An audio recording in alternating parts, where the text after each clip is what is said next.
오늘은 우리의 장막터를 넓힙시다 라는 제목으로 하나님 말씀 받겠습니다. 이곳에 모인 여러분들, 우리 좌우 옆 사람과 함께 인사 나눌까요? 잘 오셨습니다. 예, 잘 오셨습니다. 예, 잘 오셨습니다.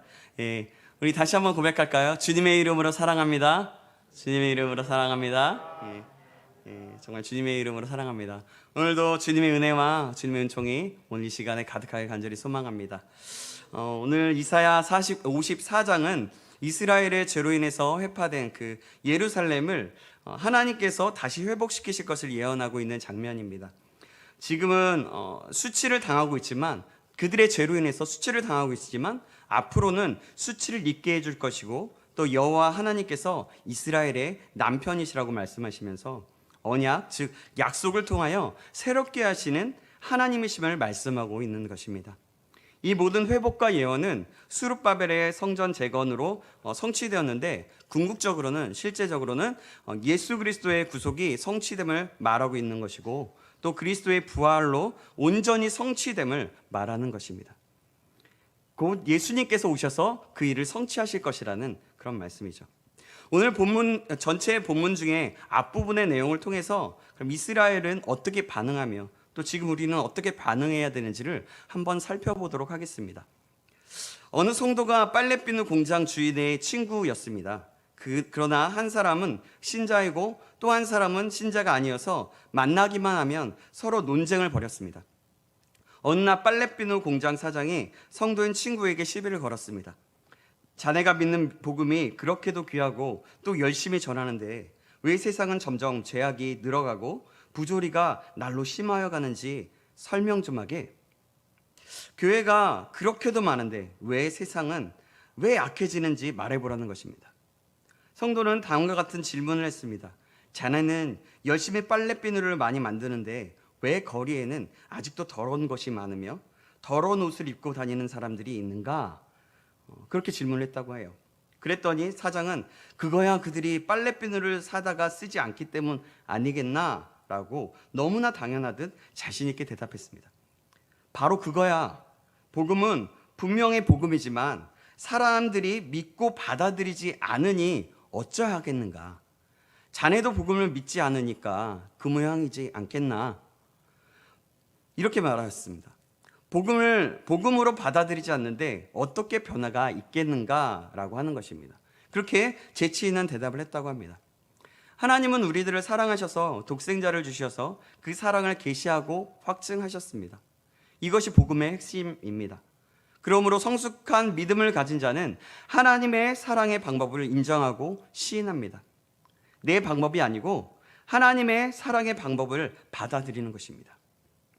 그런데 미숙한 인격의 사람은, 즉 고집스럽고 어리석고 미련한 사람은 자기의 그 좁은 채널 안에서 사랑을 비판하고 평가합니다. 그래서 나의 소원, 나의 욕망, 나의 이상대로 되어야만 하나님이 나를 사랑하시는 것이라고 착각하고 있는 것입니다. 쉽게 말하면 자기 이 손바닥만한 것을 딱 내어놓고 이대로만 되어야만 하나님이 나를 사랑하는 것이고, 그렇지 않으면 사랑하지 않는다고 채널을 좁게 한정하고 있는 것입니다. 오늘 본문을 한번 보시겠습니다. 본문 1절에 보면 논리에 맞지 않는 말씀이 나옵니다. 잉태하지 못하며 출산하지 못한 너는 노래할지어다 라고 말합니다. 옛날에는 정말 굉장히 가부장적 사회에서 자식을 못 낳는 것은 한이 맺힐 일입니다. 자신도 수치를 느끼죠. 그런데 본문은 노래하라고 말합니다. 계속해서 1절 중간을 보면 산고를 겪지 못한 너는 외쳐 노래할지어다 라고 말합니다. 산고를 겪지 못한 사람이란 일을 할 수 없는 사람을 말합니다. 몸이 약하고 실직한 상태인데도 노래하라고 하는 것입니다. 그리고 계속해서 보면 더 이치에 안 맞는 말씀 같은 것이 나오는데요. 홀로 된 여자의 자식이 남편 있는 자의 자식보다 많음이라. 여러분, 어떻게 이런 일이 있을 수 있습니까? 1절 말씀을 보면 하나같이 인간적으로 사리의 분별을 하면 사리에 안 맞는 말뿐입니다. 그런데 그 사리에 안 맞는 일이 충분히 실현 가능한 일입니다. 어떻게 그런 것이 가능할까요? 그 비결이 바로 이어서 2절에 나와 있습니다. 2절을 함께 보시겠습니다. 제가 읽겠습니다. 내 장막터를 넓히며 내 처소의 휘장을 아끼지 말고 널리 펴되 너의 줄을 길게 하며 너의 말뚝을 견고히 할지어다. 그렇게 하면 3절의 축복이 이루어진다고 본문은 말합니다. 3절 말씀 제가 읽겠습니다. 이는 내가 좌우로 퍼지며 내 자손은 열방을 얻으며 황폐한 성읍들을 사람 살 곳이 되게 할 것임이라. 아멘.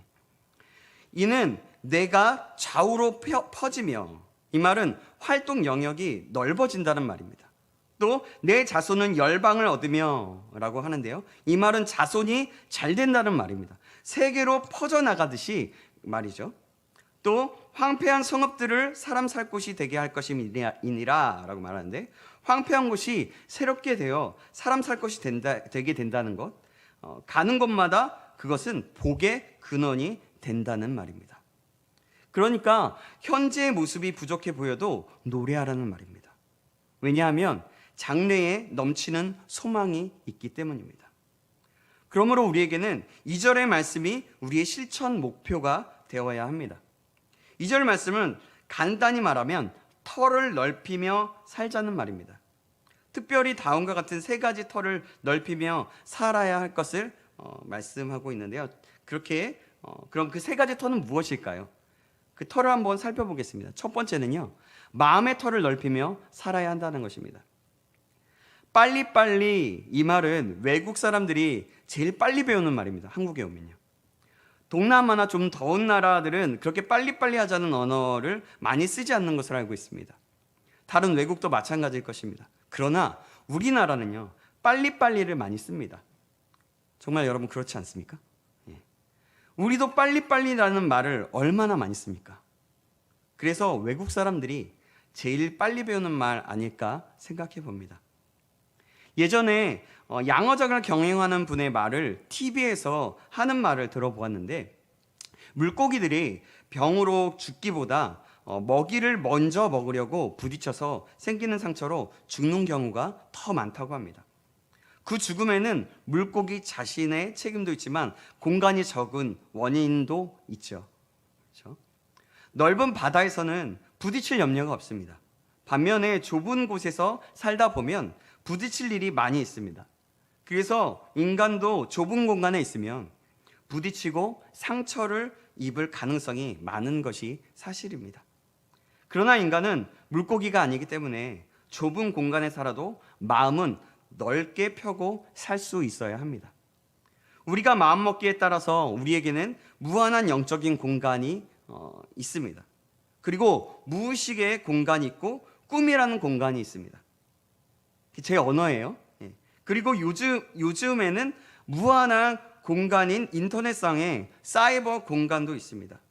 그러한 공간에서 꿈과 가능성을 향해 전진하면 우리는 어떤 환경에서도 넓은 마음을 가지고 살 수 있을 것입니다. 땅이 넓은 것, 즉 터가 넓은 것이 중요합니다. 터가 넓으면 마음도 넓어질 가능성이 많습니다.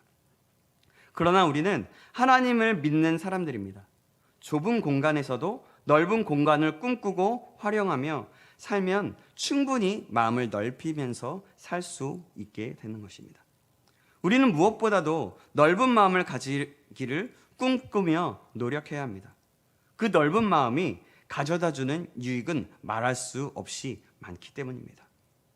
대부분 넓은 마음을 가진 사람을 통계를 보면 장수한다고 합니다. 그리고 성공한다고 합니다. 그리고 장래성이 있고 인격적이라고 합니다.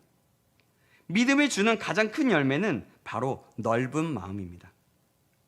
하나님이 우리에게 주시는 가장 큰 은혜 중에 하나는 넓은 마음을 주시는 은혜입니다.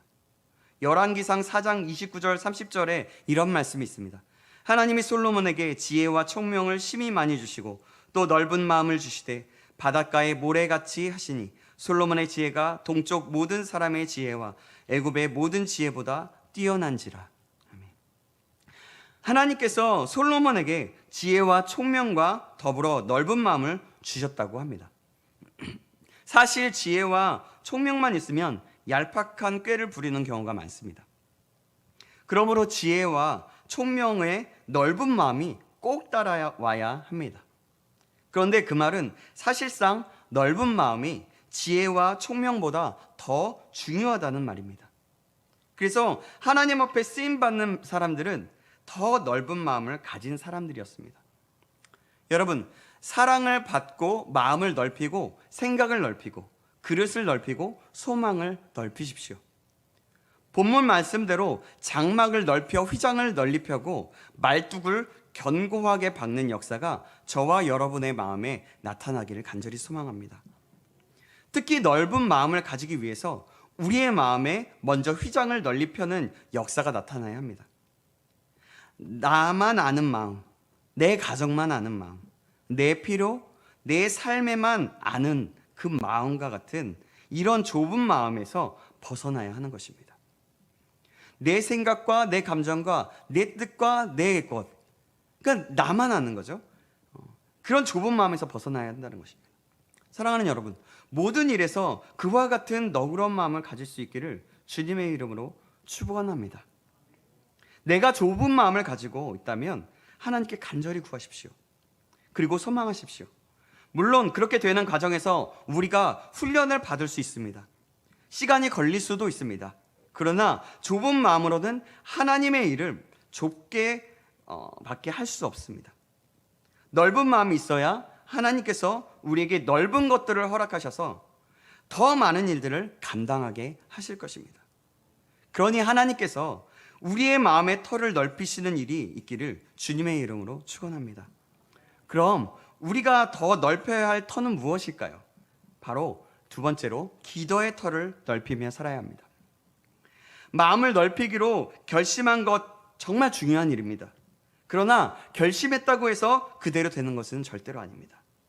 그것이 결심하고 작심한다고 되는 일이라면 우리가 지금껏 몇 배, 몇십 배의 훌륭한 일을 감당했을 것입니다. 그리고 우리는 놀라운 삶을 살고 있을 것입니다. 그러므로 그냥 결심만 하는 것이 아니라 구체적으로 기도 생활이 뒷받침되어야 하는 것입니다.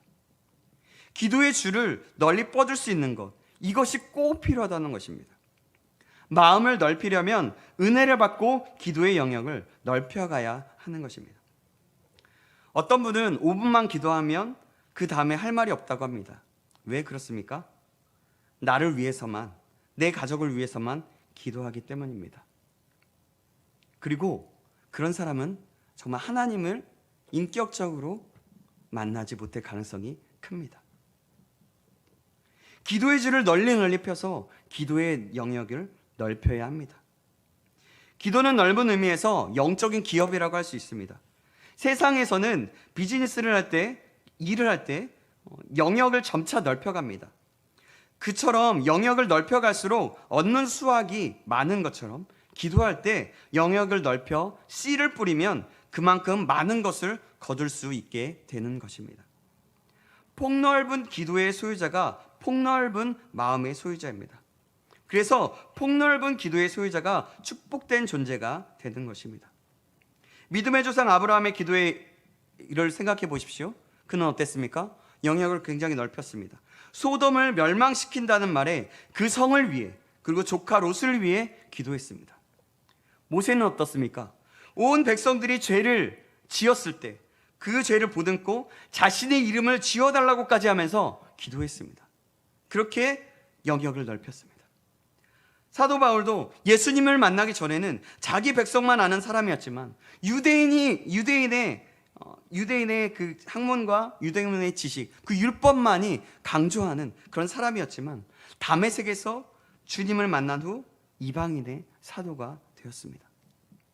우리는 은혜를 받되 많은 사람을 품고 기도하는 은혜를 받아야 합니다. 우리 모두가 그렇게 되기를 간절히 소망합니다. 그렇다고 기도만이 전부는 아닙니다. 가끔 기도가 충만해서 영적이라고 하면서 다른 사람을 판단하거나 어렵게 만드는 분들도 있습니다. 영적인 사람이라면 여러분, 인격적인 사람입니다. 인격적인 하나님의 영으로 충만하게 하여서 지금보다 더 깊은 하나님의 뜻에 맞춰 다른 차원으로 기도의 터를 넓히라고 말씀하고 있는 것입니다. 아브라함처럼, 모세처럼 말이죠. 이곳에 모인 우리 모두가 그런 기도의 터를 넓히시기를 주님의 이름으로 간절히 소망합니다. 아멘. 그럼 우리가 넓혀야 할 터 세 번째는 무엇일까요? 세 번째는 내가 딛고 있는 장막의 터를 넓히며 살아야 한다는 것입니다. 오늘 본문의 말씀의 배경은 이스라엘 백성들이 포로로 바벨론으로 잡혀갔을 때의 일입니다. 예루살렘은 황폐해지고 사람 살 곳이 못 되었습니다. 남편들과 아들들도 포로로 끌려가 과부들만 남았습니다. 과부들은 힘이 없어서 아무런 일을 하지 못하고 생산치 못하는 자들이고 홀로 된 여인들입니다.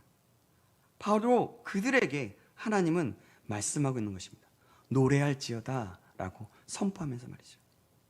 이 말씀은 배경을 알지 못하면 도저히 이해가 되지 않습니다. 어떻게 홀로 있는 여인, 그 과부가, 그렇게 과부가 된 여인의 자식이 남편 있는 자의 자식보다 더 많게 되겠습니까? 이것은 하나님께서 가정과 나라의 그 회복의 역사를 허락하신다는 말입니다. 그 회복의 축복을 약속하시면서 장막터를 넓히라는 것입니다. 왜냐하면 하나님께서 회복시켜 주시면 많은 식구들이 살게 되고 또 소유물도 많이 있게 될 것이기 때문입니다. 그렇습니다. 그것이 곧 돌아올 것이고 응답될 것이고 회복될 것이라고 말씀합니다. 그렇기 때문에 내 마음을 넓히면서 동시에 믿음을 가지고 내 일터를 또 내 기업을, 내 장막을, 내 은혜의 터전을 넓혀야 한다는 것입니다. 내가 있는 그곳에서 우리의 장막, 우리의 터전을 넓혀 나가야 한다는 것입니다. 우리가 의지할 대상은 오직 주님밖에 없습니다. 우리가 믿을 대상도 주님밖에 없습니다. 사람도 물질도 의지할 것이 못 됩니다. 사람은 사랑할 대상이죠. 세상적인 어떤 환경이나 조건도 의지할 것이 못 됩니다. 오직 의지할 분은 우리 주님밖에 없습니다. 고린도전서 15장 58절에 이런 말씀이 있습니다. 그러므로 내 사랑하는 형제들아, 견실하며 흔들리지 말고 항상 주의 일에 더욱 힘쓰는 자들이더라. 이는 너희 수고가 주 안에서 헛되지 않은 줄 알미라. 아멘. 여러분들이 수고하는 모든 일들은 결코 주 안에서 헛되지 않습니다. 우리가 하나님 앞에 쓰임받을 때 하나도 헛된 것이 없다라는 말입니다. 우리가 하나님 앞에 드리는 힘, 시간, 몸, 생각 등 그 어느 것 하나라도 헛된 것은 없습니다. 교회에는 은퇴하지 못한 자, 어려운 자들이 와서 하나님의 은혜로 말미암아 회복되는 역사가 있어야 합니다. 그래서 하나님의 교회에는 생명수가 넘쳐야 합니다. 그리고 여러분들이 몸담고 있는 교회의 터가 넓혀져야 하는 것입니다. 그것도 하나님이 우리를 축복하시는 놀라운 방편 중에 하나이기 때문입니다. 그리고 장막터를 넓히며 살기 위해서는 내려가는 삶을 잘 살아야 합니다. 그것이 무슨 말이냐면 주님이 내려가는 삶을 잘 하셨거든요. 바로 최고로 낮아지셨기 때문입니다. 그래서 결국 주님은 만왕의 왕으로 올려주셨습니다. 누가복음 18장 14절에 말씀합니다. 무릇 자기를 높이는 자는 낮아지고 자기를 낮추는 자는 높아지리라 하시니라. 아멘. 올라가는 것도 잘해야 하지만 내려가는 것도 잘해야 합니다. 특히 교회에서는 더욱 그렇게 해야 합니다. 올라가려는 사람은 없어야 하고 내려가려는 사람만 많아야 합니다. 선한 목적을 위해서 내려가는 것은 어려운 일이지만 그렇게 내려가다 보면 하나님이 더 높이 들어서 쓰시기 때문입니다. 이 말은 곧 뭘 얘기하냐면 겸손을 얘기하는 것입니다. 시편 147편 6절 말씀입니다. 여호와께서 겸손한 자들은 붙드시고 악인들은 땅에 엎드러뜨리시는도다. 아멘. 내려가서 어려운 사람들을 도와주어야 합니다. 영국의 칼라일이라는 사람이 어느 날 다리 밑에 가는데 빈민들이 우글거리는 것을 보고 하나님께 기도했다고 합니다. 하나님, 이 불쌍한 사람들을 도와주시옵소서. 그러자 하나님의 음성이 마음속에 들려왔다고 합니다. 네가 도와주어라. 성경 잠언 11장 24절 25절은 이렇게 말씀합니다. 흩어 구제하여도 더욱 구하게 되는 일이 있나니 과도히 아껴도 가난하게 될 뿐이라. 구제를 좋아하는 자는 풍족하여질 것이요 남을 윤택하게 하는 자는 자기도 윤택하여지리라. 아멘. 내려가고 있는 힘껏 사람들을 돕고자 할 때 하나님은 우리의 장막터를 넓히시고 우리의 지경을 넓히시고 자녀를 축복하시고 어느 장소에 가든지 우리를 축복의 근원으로 삼으실 것입니다. 하나님의 은혜를 힘입고 터를 넓혀가며 사는 저와 여러분 되길 다시 한번 간절히 소망합니다. 다음 주부터는 고난주간 특별 새벽 기도회가 있습니다. 이런 특별 새벽 기도회는 우리의 터를 넓히는 좋은 방법입니다. 새벽을 깨우면서 우리의 육체를 쳐서 복종하고 주님의 고난을 생각할 수 있고 또 말씀을 받고 기도하면서 나아갈 때 기도의 터를 넓힐 수 있는 그런 시간입니다.